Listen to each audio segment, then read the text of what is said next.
सो hi everyone. सो इस video में हम जानेंगे कि भाई आप लोग के नंबर जो है टेस्ट सीरीज में कम क्यों आ रहे हैं, ठीक है, और इसको कैसे इम्प्रूव करेंगे। तो दो तरीके के स्टूडेंट्स ये वीडियो देख रहे होंगे।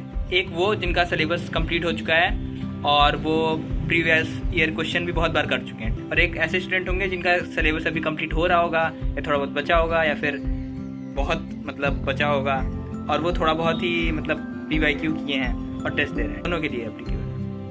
तो जिनका नंबर कम आ रहा है भाई, उनको सबसे पहला सजेशन ये है कि भाई PYQ अच्छे से करो, ठीक है। अगर आपने किया तो अच्छी बात है, लेकिन अगर आपने नहीं किया है तो PYQ बहुत अच्छे से करो। कम से कम 3 से 4 बार आपको हर सब्जेक्ट का PYQ लगा होना ही चाहिए, ठीक है। और कैसे लगाना मैं बता रहा हूँ। Start with the easiest test series, जो कि है एस अकेडमी। ये स्पॉन्सर्ड नहीं है, पर मैं वो बता रहा हूँ जो मैंने फॉलो किया था और जिससे मुझे। तो आप एस अकेडमी का टेस्ट सीरीज ले लो। इसमें अराउंड कितना था यार, 46 टॉपिक वाइज टेस्ट हैं, 38 सब्जेक्ट वाइज टेस्ट हैं और इसमें मल्टी सब्जेक्ट भी है, और 24 आपका था फुल लेंथ टेक्स्ट। तो अब बता रहा हूँ, देखो टॉपिक वाइज आपको नहीं करना। क्या करना है कि मान लो आपने अभी पूरा कंप्लीट कर लिया था सिलेबस, PYQ बहुत अच्छे से कर ली, तो कोई एक सब्जेक्ट उठाओ। जैसे मान लो डिजिटल लॉजिक आप उठाते हो, तो आप डिजिटल लॉजिक का जैसे एस अकेडमी पे कम से कम 2 से 3 सब्जेक्ट वाइज टेस्ट है, तो आप पहला सब्जेक्ट वाइज टेस्ट दो। अब यहाँ पे दोगे सब्जेक्ट वाइज टेस्ट, तो उसमें आपके नंबर नहीं आएंगे। मैं गारंटी से कह रहा हूँ नंबर नहीं आएंगे भाई, पक्का है, ठीक है। लेकिन आपको ये दिमाग में रखना भी नहीं है कि नंबर नहीं, इतना नंबर इस पर स्कोर करूंगा, ये वो कुछ नहीं। आपने टेस्ट दिया, आप देखो कि कौन कौन से क्वेश्चन आप कर पाए, कौन से गलत हो गए और कौन से एकदम आउट ऑफ द बॉक्स थे, जो आपने कभी सोचा ही नहीं था कि भाई ऐसा भी क्वेश्चन हो सकता है। तो आप वो सब क्वेश्चन को देखो, सीखो उसमें कि क्या क्या कॉन्सेप्ट लगा, ताकि आप फ्यूचर में उसको गलती ना कर सको। अब आपने पूरा अच्छे से एनालिसिस किया, अपना सॉल्व किया, फिर जो नहीं हुआ उसके बाद आप थोड़ा रेस्ट लो। अब इस रेस्ट में आप हो सकता है डिजिटल लॉजिक ही रिवाइज करो या फिर भी रिवाइज करो, लेकिन आपको ये एनालिसिस करना था और सॉल्व करना था, जो भी आपसे गलती हुआ। फिर आप वापस आओ कम से कम 3 से 4 दिन बाद या फिर 1 हफ्ते, इसी सब्जेक्ट का सेकेंड टेस्ट।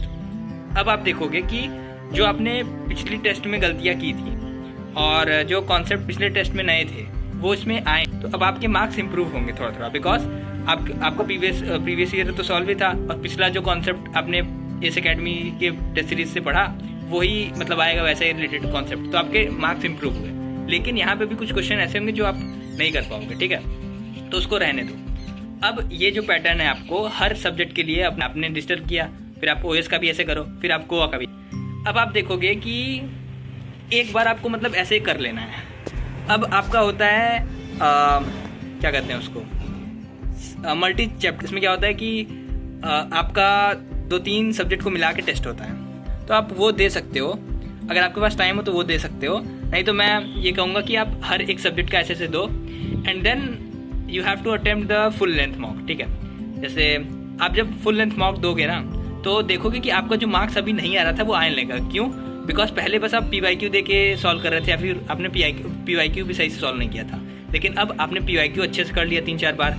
आपने हर एक सब्जेक्ट का जो बहुत सारे वैरायटी क्वेश्चन थे वो सॉल्व कर लिया। अभी आपका एक टेस्ट बाकी है, ठीक है, तो आपने ये कर लिया। अब आप जो दोगे ना, तो हो सकता है जो अभी आपके मार्क्स 27 आ रहे हैं वो 45 आ जाए, 50 आ जाए, 55 आ जाए। भाई वो आपके ऊपर डिपेंड है कितने अच्छे से आपने सॉल्व किया था, ठीक है, वो चीज़ है। फिर अगर आपके पास मान लो आप दे रहे हो कोई टेस्ट और मान लो कोई सब्जेक्ट आपका वीक है, ठीक है, कोई सब्जेक्ट आपका देख रहे हो कि भाई सही से नहीं हो रहा है, तो तीसरा टेस्ट आपका बाकी था ना, अगर हो इस बार, तो तीसरा जो टेस्ट बाकी था सब्जेक्ट का जो आपका वीक था वो दो अच्छे से। उसमें भी देखो कौन से कॉन्सेप्ट थे जो मैं गलत कर रहा था या फिर मुझे पता ही नहीं थे, तो वो। एंड देन वापस से जब आप मॉक टेस्ट दोगे देखोगे कि वो आपका सॉर्ट हो चुका होगा, वो जो आपसे गलती हो रहा था जिस सब्जेक्ट में वो आपका इंप्रूव होने लगेगा। एंड मान लो कोई सब्जेक्ट एकदम ही आपको बहुत परेशान कर रहा है, तो अब टॉपिक वाइज, तो जैसे मान लो आप मैं कह रहा हूँ कि जैसे मान लो कि हम लोग का एक गोवा में टॉपिक होता है जिसको हम लोग कहते हैं पाइपलाइन, ठीक है, आप लोग पढ़े होगे। तो मान लो वो मुझे बहुत परेशान कर रहा है, जैसे मेरा तो भाई बहुत फेवरेट है, लेकिन मान लो मुझे परेशान कर रहा था, मैं टेस्ट दे रहा हूँ, मेरा नंबर नहीं आ रहे हैं, तो फिर मैं क्या कर सकता हूँ कि जो टॉपिक वाइज टेस्ट थे ना वो करूँगा इसी टॉपिक। तो इसीलिए टॉपिक वाइज टेस्ट वो हमेशा मत करो, लेकिन जब आप एकदम फंस जाओ, जब कुछ ना सुनना है तो वो करो, ठीक है। जब आप वो करोगे तो आपके देखोगे टेस्ट में, फुल लेंथ टेस्ट में, फिर आपके मार्क्स वो टॉपिक आपके स्ट्रॉन्ग हो जाएंगे। तो ऐसे आपको टॉपिक वाइज इम्प्रूव करना है। एंड रही बात, मान लो अगर आप भाई थोड़ा हार्ड टेस्ट दिए हो, जैसे टेस्ट सीरीज दिए हो, जैसे आपका मेड इजी, तो भाई वहाँ पे भी यही सेम पैटर्न अपना सकते हो, लेकिन वहाँ पे थोड़ा सा मुश्किल होगा, बिकॉज वहाँ क्वेश्चन थोड़े से हार्ड होते हैं, लेकिन मैं कहूँगा कि अगर आप ले सकते हो तो एस अकेडमी ले लो। और ये मेरी स्ट्रेटजी है भाई, हो सकता है कि और लोग के लिए ये काम मतलब सब कहें बेकार है, लेकिन मैंने ये अपनाया और मुझे रिजल्ट मिले हैं। तो मैं एक्सपेक्ट करता हूँ कि आप करोगे तो शायद आपको भी मिलेगा, मतलब अच्छे से हो जाएगा। मैं कर सकता हूँ तो आप भी कर सकते हो ये चीज़। एंड भाई मैं अपना मतलब अभी डिजिटल लॉजिक पढ़ा रहा हूँ अपने चैनल पे, और मैं ऐसे मतलब दिसंबर तक 5-6 सब्जेक्ट करा दूंगा, क्योंकि मेरे पास 1.5 साल का मतलब ये सब ट्रिक पैटर्न हर चीज़ है, मैंने किया है, मैं IIT तक गया हूँ, तो मुझे पता है क्या क्या आएगा। तो अगर आपको वो सब चीज़ देखना है और मतलब ये सब गेट के रिगार्डिंग वीडियो देखना है तो you can like subscribe this channel if you like कोई वो नहीं है तो कर सकते हो। एंड हाँ, अगर आपको सही में मेरे लेक्चर्स दिख रहे हैं तो टेलीग्राम चैनल ज्वाइन कर लो, वहाँ से सब अपडेट मिलेगा, ठीक है। सो ऑल द बेस्ट और डू हार्ड वर्क, बाय।